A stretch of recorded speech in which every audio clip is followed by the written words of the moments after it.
እንግዲህ አንዱ ጥያቄ የነበረው ነው በዚሁ አይተውታል ሰዎች በተባለው ሰዓትስ ሲደርሱ ሕክምናውን በተመለከተ ነበረ ገልጸውልኛል። አንድ ሰው ላይ ስትሮክ በተደጋጋሚ ሊከሰት ይችላል። የሚከሰት ከሆነ ሕክምናም አግኝቶ ማለት ነው። ለምንድን ነው የሚከሰተው? ድጋሚ መከሰቱ ጉዳይስ የሚያመጣው አደጋ ምንድን ነው? እንትን ነው ከ3 ሰው አንድ ሰው ላይ ስትሮክ ድጋሚ ሊከሰት ይችላል እና ያው በአብዛኛው ስትሮክ ድጋሚ የሚከሰተው በተመሳሳይ ምክንያት ነው። መጀመሪያ ላይ እዛ ሰው ላይ ስትሮክ ያመጣው ምክንያት ነው በአብዛኛው ሁለተኛም ጊዜ ስትሮክ የሚያመጣው። ለስትሮክ ከግማሽ በላይ ስትሮክ ሰዎች የሚጠቁ ዋና ምክንያት ለስትሮክ መፈጠር ደም ግፊት ነው። ግማሹን የስትሮክ ተጠቂ ምክንያት የሚይዘው ደም ግፊት ነው። ያ ሰው ደም ግፊቱ ስትሮክ አምጥቶበት በቀጣይም ደሙን በትክክል ካልተቆጣጠረው ድጋሚ ስትሮክ የመፈጠር እድሉ በጣም ሰፊ ነው። ሌላ ህመም የልብ ህመም ለስትሮክ ያጋልጣል። ያ የልብ ህመም በትክክል ካልታከመ ድጋሚ ስትሮክ ይመጣል። ስኳርም ቁጥጥሩ ልክ ካልሆነ ከመጠን ያለፈ ውፍረት፣ ሲጃራ የሚያጨስ ሰው፣ ሌሊት ከፍተኛ ማንኮራፋት ያላቸው ሰዎች፣ አንዳንድ እጾችን ማንኮራፋት ማለት ስለ አንኮራፉ ብቻ ነው ወይስ ማንኮራፋቱ ጀርባ ምንድን ነው ያለው? ብዙ ጊዜ ማንኮራፋት ኖሮ ከዛ ጋር አብሮ የመታፈን ነገር ካለው ኦብስትራክቲቭ ስሊፕ አፕኒያ ይባላል። እሱ ለስትሮክ ልክ እንደ ሲጃራ ማጨስ እንደ ደም ግፊት አጋላጭ ነው እና እንደዚህ አይነት ችግር ያለባቸው ሰዎች ባለሙያ ማማከር ይኖርባቸዋል። ሌላ ከፍተኛ ክብደት ብለናል ቅድም። አልኮልም ለስትሮክ አጋላጭ ነው እና እንግዲህ እነዚህ አሁን የጠራናቸው አንዳንዶቹ ነገሮች ከፍተኛ የሆነ ያልተቋረጠ ረጅም ጊዜ የቆየ ጫና፣ ጭንቀት፣ ስትሬስ የምንለው እሱም ለስትሮክ ያጋልጣል። እንግዲህ እንትን ነው ብዙዎቹን መከላከል እንችላለን። ከ10 የስትሮክ ምክንያት ተብሎ ዓለም ላይ ከተጠኑት ውስጥ 9ኙን መከላከል ይቻላል፣ 90% ማለት ነው። እና እነዚህ ምክንያቶች ግን ካልተከላከልናቸው ድጋሚ ስትሮክ ሊያመጡ ይችላሉ። ድጋሚ ስትሮክ ከመጀመሪያ ስትሮክ ይለያል። ድጋሚ ስትሮክ ብዙ ጊዜ ከፍተኛ ነው የሚሆነው፣ ኃይለኛም ነው የሚሆነው። የመጀመሪያውን ሰዎች ቢተርፉም ሁለተኛውን የመትረፍ እድላቸው ከባድ ነው የሚሆነው። ምክንያቱም በተጎዳ አንጎል ላይ በተጎዳ ማንነት ላይ ነው ሁለተኛ ሌላ ጉዳት የሚመጣው እና ብዙ ጊዜ ሁለተኛ ስትሮኮች ከባድ ናቸው፣ ከመጀመሪያው የከፉ ነው የሚሆኑት እና ስለዚህ ሰዎች ስትሮክ ከተመቱ በኋላ እኛ ሰከንደሪ ፕሪቨንሽን እንለዋለን። ከስትሮክ በኋላ የሚደረጉት ሌላ ስትሮክ እንዳይመጣ ጥንቃቄዎች አሉ። ቅድም አሁን የዘረዘርናቸውን ነገሮች ሰዎች ደም ግፊታቸውን በትክክል መቆጣጠር አለባቸው። በጨውና በኤክሰርሳይዝ ብቻ በስፖርት ብቻ አይደለም፣ መድኃኒትን መውሰድ ሊኖርባቸው ይገባል። ስኳር ካላቸውም ባለሙያ አማክረው አመጋገባቸውን፣ እሱም ስፖርት ብቻ አይደለም መድኃኒትን መውሰድ ይኖርባቸዋል። መጠጥ የሚጠጡ ሰዎች ማቆም ይኖርባቸዋል። መጠጥ ትንሽ ቢወሰድ ችግር የለውም እንደዚህ የሚባል ነገር አለ። ግን አሁን የሚደረጉ ብዙ ጥናቶች መጠጥ በማንኛውም መጠን ለስትሮክ ሊያጋልጥ ይችላል። ስለዚህ አልኮል መጠጦች አይመከሩም። ሲጃራም እንደዚሁ። ሲጃራ የደም ስር ግድግዳ ያቆስላል፣ የልብንም የአንጎልንም ደም እንዲረጋ ያደርጋል፣ ለስትሮክ ያጋልጣል። ስለዚህ የሲጃራም ዝርያ የምንላቸው ሺሻ፣ ጋያ የሚባሉት በሙሉ እነዚህም ለስትሮክ ያጋልጣሉ እና መቆም አለባቸው። ጫትም ለስትሮክ እንደሚያጋልጥ ያው ብዙ ጥናቶች እያሳዩ ነው። ጫት የሚቅምም ሰው ጫትም ማቆም ይኖርበታል እና አጋላጭ ነገር ተብለው በዛ ታካሚ ላይ የተለዩ የቅባት መብዛት፣ ደም ላይ የቅባት መብዛት፣ ከፍተኛ ውፍረትን ብለናል። እነዚህን ነገሮች በማስተካከል ሁለተኛ ስትሮክ እንዳይከሰት መከላከል ይኖርበታል። ሕክምናው በእኛ ሀገርና በውጭ ያለውን ልዩነት በትንሹ አይተን ወደ መጨረሻው ጥያቄ ልመጣ እችላለሁ። ያው እንግዲህ ብዙ ልዩነት አለን። ብዙ የሕክምና አሰጣጣችን ላይ ያው ሰፊ ልዩነት ሊኖር ይችላል። አደጉ በኢኮኖሚ ያደጉ ከሚባሉት ሀገሮች ጋር ሲወዳደር ያው ከእንትኑ ይጀምራል፣ ከንቃተ ህሊናው ይጀምራል። ብዙ ጊዜ የኛ ህብረተሰብ ስለ ስትሮክ በቂ እውቀት በቂ ንቃት የለውም። በቂ የምንለው ንቃት እንዲኖረው አላደረግንም። በተለያዩ በሚዲያዎችም በየመንደሩም በየመስሪያ ቤቱም ሌላ ዓለም ላይ ስለ ስትሮክ ብዙ ሰው በቂ እውቀት አለው። እኛ ሀገር የተሻለ እውቀት አላቸው እነዚህ ያደጉ የሚባሉ ሀገራት ውስጥ ማለት ነው። አንደኛ ከእውቀት አኳያ በቂ እውቀት ስለሌለ ሰዎች ስትሮክ ሲፈጠር የተለያየ ትርጉም ይሰጡታል። መጋኛ ነው፣ ብርድ ነው፣ እንደዚህ ሆኜ ነው ብለው ወደ ሕክምናም ሳይሄዱ ብዙ ወራት ቆይተው የሚመጡ ታካሚዎች አሉ። ብዙ ቀናት ቆይተው የሚመጡ ሰዎች አሉ እና ከንቃተ ህሊና ጉድለት የተነሳ ሰዎች ትክክለኛውንም ሕክምና ያለውንም ሕክምና በወቅቱ የማያገኙበት ሁኔታ ነው እኛ ሀገር ያለው። ቀጥሎ ደግሞ ቅድም አንተ ያነሳው ስትሮክም ከተከሰተ በኋላ ትራንስፖርት፣ ፈጣን ትራንስፖርቶች፣ ክፍት የሆኑ ትራንስፖርቶች፣ የአየር ትራንስፖርት አንዳንድ ሀገሮች ላይ ይሄ ነገር አለ። ሌላው ከገቡ በኋላ የሚሰጡ ህክምናዎች ናቸው። ደም ግፊት ማውረጃ የተለያዩ መድኃኒቶች አሉ። ያው እኛ ሀገር የተወሰኑ ቦታዎች ነው የምታገኘው። አዲስ አበባ አንዳንድ ሆስፒታል፣ ብዙ ቦታ የሉም። ስለዚህ ደም በፍጥነት ማውረድ ሊያስቸግር ይችላል። ይሄ ቅድም ያልነው የረጋ ደም መበተኛ የለም። ከፍተኛ የሆነ ጽኑ ህሙማን ውስጥ መግባት ካለባቸውም የአንጎል ግፊት መቀነስ የሚያስፈልጉ ኦፕሬሽኖች፣ የአንጎል ግፊት ለመቀነስ የሚደረጉ ነገሮች አሉ። የሚገቡ ቱቦዎች አሉ። የራስ ቅል ሁሉ ይነሳል። አንጎል ውስጥ ውሃ ከበዛ የራስ ቅል ተነስቶ እዚህ ሆድ ውስጥ ይከተታል። ጥቁር አንበሳ እናደርጋለን፣ ይደረጋል። ቦታ ስፔስ እንዲያገኝ አንጎል ያበጠው አንጎል ውሃ ሞልቶት ወይ ደም ፈሶበት። እነዚህ አገልግሎቶች እኛ ሀገር ብዙ ቦታም የሉም። ያለውን ቦታ ውስን ነው አገልግሎቱ እና ብዙ የህክምናው መድኃኒቶቹ ላይ አንዳንድ ደግሞ በፍጥነት መደረግ ያለባቸው ኦፕሬሽኖች አሉ። የረጋ ደም ጎትቶ ስቦ ማውጣት። እነዚህ ህክምናዎች ኢትዮጵያ ውስጥ ያው አሉ። አንድ ቦታ አለ፣ ለጊዜው የለንም ማለት እንችላለን እና በመድኃኒት አቅርቦት፣ ፍጥነት ከመምጣትና ለመምጣት፣ የመድኃኒት አይነቶች፣ አንዳንድ የሚደረጉ ኦፕሬሽኖች ብዙ ሰፊ ልዩነት አለ። ማጥበብ ይኖርበታል። ወደፊት ብዙ ለማጥበብ ከባድ አይደለም። ባለሙያ ማብዛትና መሳሪያ መጨመር። መልካም። ይሄን ያነሳውበት ምክንያት ምንድን ነው? ምናልባትም ችግሩ ከመከሰቱ በፊት አንዳንድ ንባቦች ላይ 80% ያህል መከላከል ይቻላል የሚል ነገር አየሁኝና ምናልባት ሕክምናውም እንደዚህ በጣም የተራራቀ ከሆነ ሕክምናው ብቻ ሳይሆን የኛ የኢኮኖሚ አቅምም የቅድም የገለጹት የግንዛቤ ሁኔታ ስለ ችግሮች ያለን ስለ ተለያዩ በሽታዎች ያለን የግንዛቤ ሁኔታ አንጻር መከላከሉ የተሻለ ሊሆን ይችላል። ዳታዎችን አላቅም። ምናልባት በተለያዩ ቦታዎች ይሄ ሲምፕል በሆነ ኦብዘርቬሽን በምናየው ምናምን ብዙ ሰው አለን ልን እንችላለን። እርስዎ ዳታውን ሊሰጡኝ ይችላሉ።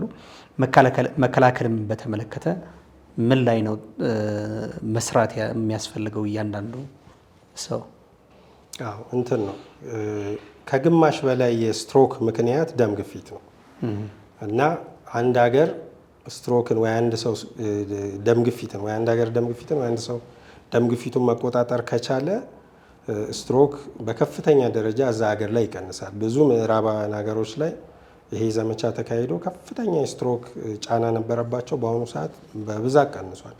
ታዳጊ በኢኮኖሚ ታዳጊ የሚባሉ ሀገሮች ላይ ደግሞ ይሄ ብዙ ስላልተሰራ አሁንም በከፍተኛ ሁኔታ አለ። ስለዚህ ከግማሽ % በላይ የስትሮክ ምክንያት ደም ግፊት ስለሆነ አንድ ህብረተሰብ አንድ ሀገር ደም ግፊት ላይ ከሰራ ከግማሽ በላይ ስትሮክ ማስቀረት ይችላል። እንግዲህ አንደኛው መለካት ነው። አዎ ደም ግፊት መለካት ብዙ ሰው ተለክቶ አያውቅም ኢትዮጵያ ውስጥ በተለይ ገጠሩ ህብረተሰብ እና ብዙ የከተማም ሰው እጁ ላይ የደም ግፊት መለኪያ ታስሮ ማያውቅ በጣም ብዙ ሰው አለ። መለካት በየ6 ወርም ይሁን በየ1 ዓመት ደም ግፊት ሰው መለካት አለበት። ስለዚህ ያልተለካ መለካት፣ የተለካ በየጊዜው መለካት። ተለክቶ ደግሞ ግፊት እንዳለው ካወቀ አንድ ሰው በአሁኑ ሕክምና ከ130 የላይኛው የታችኛው ከ80 በላይ ካለፈ ለስትሮክ ሊያጋልጥ ስለሚችል ባለሙያ አማክሮ አመጋገብ፣ ጨው፣ የአካል መጠን፣ የአካል እንቅስቃሴ እነዚህ ነገሮች ላይ መስራት ይኖርበታል። እነዚህ ቁጥሮች ሲጀምሩ ማለት ነው። ቁጥሮቹ ግን አልፈው ከሄዱ ከ135 የላይኛው የታችኛው ከ85 በላይ ማለፍ ከጀመሩ ወደ መድኃኒት መገባት አለበት። በተደጋጋሚ እነዚህ ቁጥሮች እንደዚህ ከፍ የሚሉ ከሆኑ ስለዚህ ብዙ ሰው ስትሮክን ወይ የኩላሊት አለመስራትን ወይ ደግሞ የልብ ላይ የሚፈጠር ድንገተኛ አደጋን ሳይሆን የሚፈራው መድኃኒቱ ነው የሚፈራው። ህብረተሰቡ መድኃኒት ይፈራል ከበሽታው ይልቅ። ስለዚህ ለምንድን ነው የደም ግፊትን መድኃኒት እኔም በተለያዩ አጋጣሚዎች ሳይ አይ መድኃኒት አልጀምርም ይላሉ ሰዎች።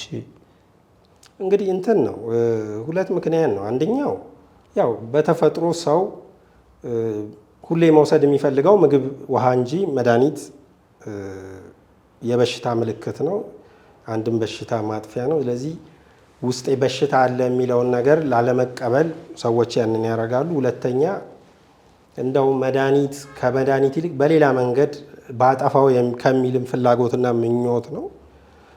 ሌላ ሶስተኛ ደግሞ የተሳሳተ መረጃ አለ ኢትዮጵያ ውስጥ። መድኃኒት አንዴ ከተጀመረ አይቆምም፣ መድኃኒት ይለምዳል።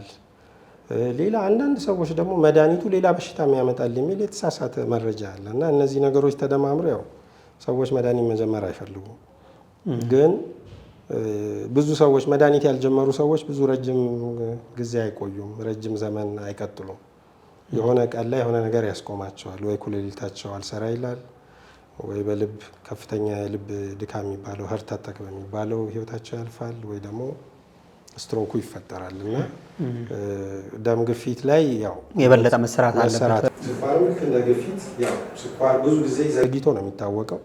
ብዙ ሰው ስኳር ከጎዳው በኋላ ነው የሚያውቀው፣ ከተጀመረ ከአመታት በኋላ ነው የሚያውቀው እና ስለዚህ መለካት በየጊዜው እንደዚሁ ቅድም እንዳልነው በ6 ወር በአመት አንዴ የ3 ወር ስኳር የሚባል አለ፣ በባዶ ሆድ የሚለካ አለ። እንደዚህ መለካት ማወቅ ካለ ደግሞ ወደ ሐኪም መሄድ። ብዙ ጊዜ እንደ ግፊቱ አመጋገብ ብቻ ላይቆጣጠር ይችላል ስኳር፣ መድኃኒትም ሊያስፈልግ ይችላል። ሐኪም ያስፈልጋል ካለ መድኃኒት መጀመር አለበት። ለሐኪሞች ደግሞ ያለኝ መልእክት ብዙ ጊዜ በጣም ውድ መድኃኒት ያዛሉ፣ 2-3 መድኃኒት ያዛሉ። ሊያስፈልግ ይችላል፣ ካስፈለገ ይታዘል። ግን የሚመከረው ለምሳሌ ያህል ደም ግፊት በአንድ መድኃኒት መቆጣጠር ከቻልክ በአንድ መድኃኒት፣ ርካሽ መድኃኒት ካለ ከውድ መድኃኒት ይልቅ ርካሽ መድኃኒት። ሰዎች ረጅም ዘመን መቀጠል አይችሉም። ውድ መድኃኒት ታዞላቸው 2-3 ታዞላቸው ለ1 ወር ለ3 ወር ሊውጡ ይችላሉ። ከዛ በኋላ ግን የአቅምም ችግር አለ። ስለዚህ ባለሙያዎችም ላይ ብዙ ጥፋት አለ። ባለሙያዎች ላይ ጥፋት አለብን። ባለሙያዎችም ይህን ማስተካከል ይኖርባቸዋል። ሌላው የልብ ህመም ነው። የልብ ህመምም የተለያዩ የልብ ህመሞች ለስትሮክ የሚያጋልጡ የምንላቸው አሉ። የልብ ምት መዘበራረቅ፣ የልብ ቫልቭ የምንላቸው መጥበብና መስፋት፣ እንደዚህ አይነት ችግሮች ካሉ ሐኪም ጋር ሄዶ የሚሰጡ መድኃኒቶች አሉ። በዛ መልኩ መከላከል ይቻላል። ክብደት፣ ከፍተኛ የክብደት ደም ውስጥ ቅባት ስለሚጨምር በተለያየ ምክንያት ለስትሮክ ያጋልጣል። ሰዎች ክብደታቸውን መቀነስ አለባቸው በአመጋገብ፣ በስፖርት። ስፖርት ሲባል ጂምናዚየም መግባት ላይሆን ይችላል። አካባቢያቸው ባለና በቀላሉ በሚደረግ ነገር በእግር የእግር እንቅስቃሴ ከጓደኛ ጋር ብቻም ከጓደኛም ጋር ከሰፈር ሰው ጋር እንደዚህ ኤክሰርሳይዝ መስራት። ጫና፣ ጭንቀት መቀነስ። ጫናና ጭንቀትም እንግዲህ አዲሱ የስትሮክ አጋላጭ፣ ስሜታዊ መሆን፣ ቁዘማ፣ ረጅም ጊዜ ውስጥ መቆየት፣ ዲፕሬሽን የምንለው እነዚህ ለስትሮክ ያጋልጣሉ እና ያው በተቻለ መጠን እንደው ሰው አትቆዝም፣ ጫና ውስጥ አትግባ አይባልም። ግን ከገባ በተቻለ መጠን ከዛ ለመውጣት ሕክምናም መንፈሳዊም ነገር የራስን ጥረት አድርጎ ከእንደዚህ አይነት ነገሮች ራስን ማራቅ ያስፈልጋል። ፈልገው ስትሬስ ውስጥ ፈልገው ጫና፣ ጭንቀት ውስጥ የሚቆዩ ሰዎች፣ ከባድ ስራ የሚሰሩ፣ ረጅም ሰዓት የሚሰሩ፣ አስጨናቂ ስራ የሚሰሩ ሰዎች ደግሞ ቆም ብለው አይተው አንዳንድ ነገሮችን ማስተካከል፣ መቀነስ ይኖርባቸዋል እና እነዚህ ነገሮች ነጥቦችን አንስተናል። የመጨረሻው እንግዲህ ምናልባት እንግዲህ በስራ ሂደት ከዚህ ከስትሮክ ጋር በተያያዘ በተለይ የሚያስታውሱት ኬዝ ምናልባት ስሜቶትን የረበሸ ሊሆን ይችላል ወይም በተቃራኒው ሊሆን ይችላል። እንትን ነው እንግዲህ ብዙ ጊዜ ወጣቶች ላይ ስትሮክ ተከስቶ ሲመጣ እንደዚህ ያስደነግጣል። እኔ ትዝ የሚለኝ አንድ አትሌት ነው ግን ደም ግፊት ነበረው። አትሌት ስለሆንኩኝ ምንም አልሆንም የሚል አመለካከት ነበረው። ሯጭ ነው የመተዳደሪያውም ነው ሩጫ እና ድንገት ያው ግፊት ነበረው፣ መድኃኒትም እየወሰደ አልነበረም። ድንገት ስትሮክ፣ ከባድ ስትሮክ አጋጥሞት መጣ እና አሳዛኝ ነበረ ለእኔ። ሁለት ነገር ነው። አንደኛ ለእሱ አስደንጋጭ ነበረ። እንዴት ስፖርተኛ ሆኜ ለዛውም ሯጭ፣ ብዙ ምሮጥ፣ ኤክሰርሳይዝ ስፖርት የምሰራ ይሄ እንዴት ተፈጠረ የሚለው። ቀጥሎ ደግሞ የመተዳደሪያው መኖሪያውን ነው ስትሮኩ የመታበት እና ለእሱ አስደንጋጭ ነበረ። ሁለት ነገር ነው። አንደኛ ስትሮክ መፈጠሩ፣ ሁለተኛ ከባድ ስትሮክ መፈጠሩ፣ ሶስተኛ ይሄ ወደፊት እድል ፈንታዬ ብሎ ያሰበው በሩጫ መተዳደሩ ላይ ያን አረሰውም እና አሳዛኝ የምለው እንትን እሱን አስታውሳለሁ። ግን በብዛት ስትሮክ ወጣቶች ላይ ተከስቶ ሲመጣ ልብ ሰባሪ ነው፣ ያሳዝናል። የአትሌቱ እንዴት ማለት ከደም ግፊት ጋር ተያይዞ ነው ይሄ የመጣው? ደም ግፊት ነበረው፣ ከባድ ደም ግፊት ነበረው። መድኃኒትም አልጀመረም። ያም ሆኖ ማለት ነው ወጣት ሆኖ በሀያዎች ውስጥም 24 23 ዓመቱ አካባቢ ነበርና ያው እሱ ስፖርቱም ያጠፋልኛል የሚል እምነት ነበረው መሰለኝ። እኛ ስትሮክ ከተከሰተ በኋላ ነው ያገኘነው።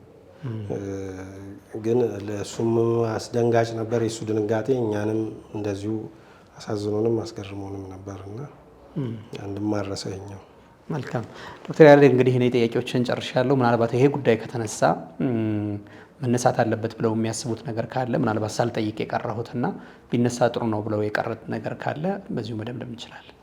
አይ እንትን ነው ለህዝቡ የግንዛቤ ማስጨበጫ ትምህርት በተለያዩ ሚዲያዎች መንግስትም መንግስት ያልሆኑ ተቋማትም እያንዳንዱ የህብረተሰብ ክፍል ወጣት ለአባቱ፣ አባት ለሚስቱ፣ ሚስት ለባሏ ደም ግፊት ካለው፣ ስኳር ካለው፣ ውፍረት ካለ፣ የልብ ህመም ካለ፣ የሚያጨስ የሚጠጣ ከሆነ መምከር እዛው መምከር አለባቸው።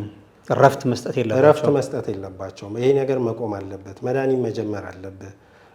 መቃም፣ ማጨስ፣ መጠጥ መጠጣም መቆም አለበት። ክብደትሽን ቀንሺ፣ ቅባት አቁሚ፣ የሚያወፍሩ ምግቦችን ቀንሺ፣ ቁጭ ከምትይ በትራንስፖርት ከምትንቀሳቀሺ በእግርሽ ተንቀሳቀሺ። የእግር ጉዞ ህብረተሰቡ እርስ በርሱ መመካከር አለ። ልክ ነው። በጣም አመሰግናለሁ። ጊዜ ይስጥልኝ። ጊዜዎት ስለሰጡን ሙያዎትም ተጠቅመው ህብረተሰቡን ሊጠቅም የሚችል መረጃ ስለሰጡን በጣም አመሰግናለሁ። አመሰግናለሁ።